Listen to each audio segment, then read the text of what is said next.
This video is sponsored by Clean My Mac. This is the M1 MacBook Air, and this is the M1 MacBook Pro. I've been using both these MacBooks for about 2 weeks now, and I gotta say, I am fairly impressed. And if you guys don't know what the M1 chip is, it is Apple's very own silicon chip. So as you guys know, Apple makes their own processor for the iPhones and iPads and even Apple Watches.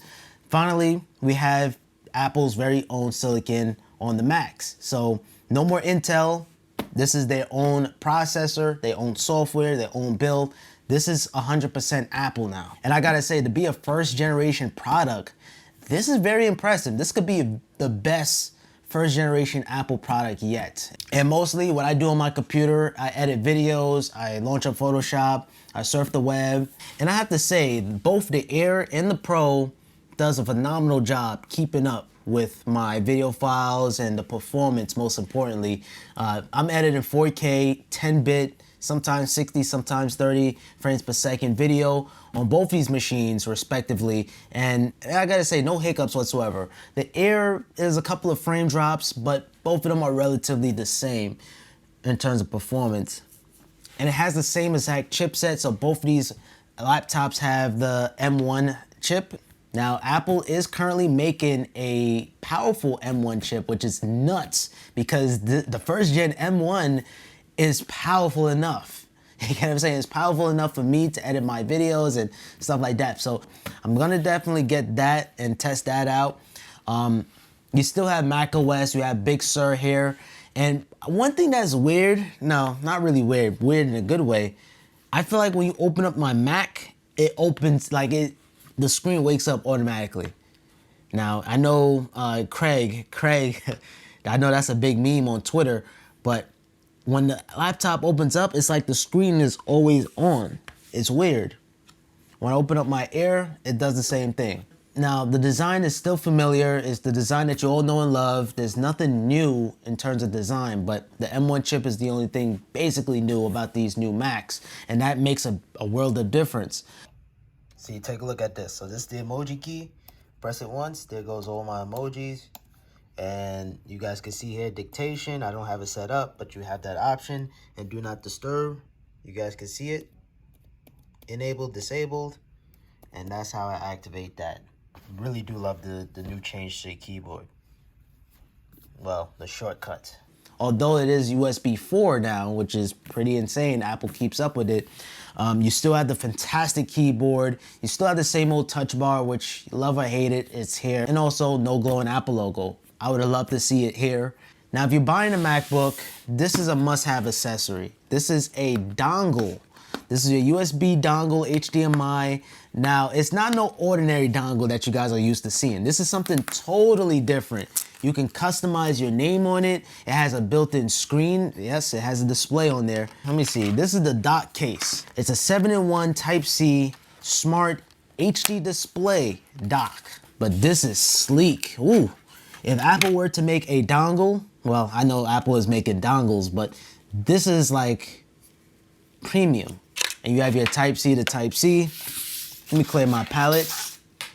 I like to just keep a dongle in my bag, keep a dongle in my drawer, and also I have a dongle on my desk. So I never really, I always have a dongle nearby, and not everybody have access to it. And I feel like Apple could have added a USB-A, but that's never gonna happen. But at least give us 4 USBs. They only give us 2 here on the M1 MacBooks, but it could be a limitation to the M1 chip itself. But also, you only have up to 16 gigabytes of RAM, especially if you go with the 13-inch MacBook Pro. I wish we had a little bit more options, but that could be limitation to the M1 chip. And it's funny, the MacBook Air has the best battery life of any Apple product. This thing, it is hard to kill off this device. Like, the battery life is phenomenal. It's iPad Pro level, or iPhone 11 for that matter. Like this, if I had to choose between the Air versus the Pro, I would honestly go with the Air. The Air is I would say the Air, you have more bang for your buck.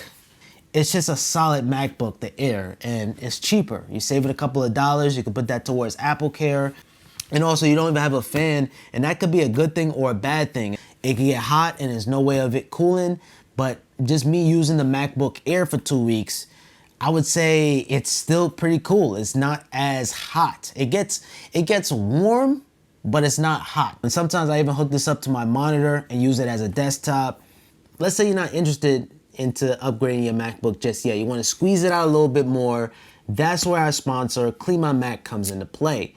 You can optimize and improve the performance of your Mac, make it feel brand new. It's gonna reclaim more free space on your Mac, remove the junk files, it's gonna protect your Mac, and also, most importantly, it's gonna speed it up, making it feel brand new again. I gotta say, I've been using Clean My Mac for about a week, and I gotta tell you guys, it definitely did optimize my MacBook Pro, my 16-inch. Although it wasn't really all that slow, it felt brand new. Clean My Mac is a must-have app for all Macintosh users. I can't believe I just say Macintosh. You guys get what I'm saying, Mac owners.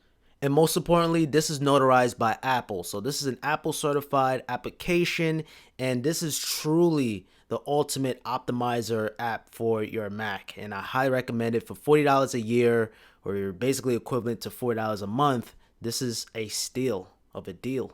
We have more changes on the way, such as Apple introducing a new color, a matte black. I also ordered the AirPods Max. If you get that with the AirPods Max, and oh my God, I'm drooling about that matte black MacBook.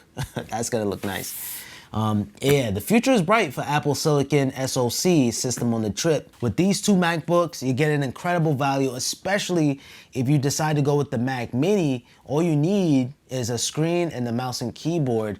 For that price, you can't beat that price. Even with the MacBook Air, you're getting a fantastic deal. And if you're a student, you can even get a cheaper price tag too as well. So yeah, I highly recommend these M1 MacBooks, and this is the best time. If you have an Air or even a 13-inch Pro, an older 13-inch MacBook Pro, this is your time to upgrade to Apple Silicon, in my opinion.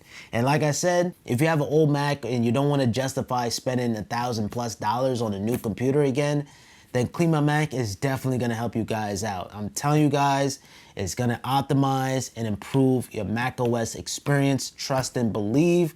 Now, before I even end out this video fully, I just want to answer one important question. Windows support. How does Windows run on the M1 chip? Now, I'm happy to report that Parallels 16 is now available for M1 Macs supporting Windows 10. And Parallels is going to allow you to have Windows in a window and you have your Mac right here on the background. So yeah, I just want to answer that. I just seen this article, I was reading up, and yeah. That is going to conclude today's video. I hope you guys found it helpful. If it did, I appreciate it with a thumbs up. Make sure you guys subscribe with notifications on. The M1 MacBooks, definitely a stamp of approval, a pops approval. I'm curious and excited to see the future of SoCs.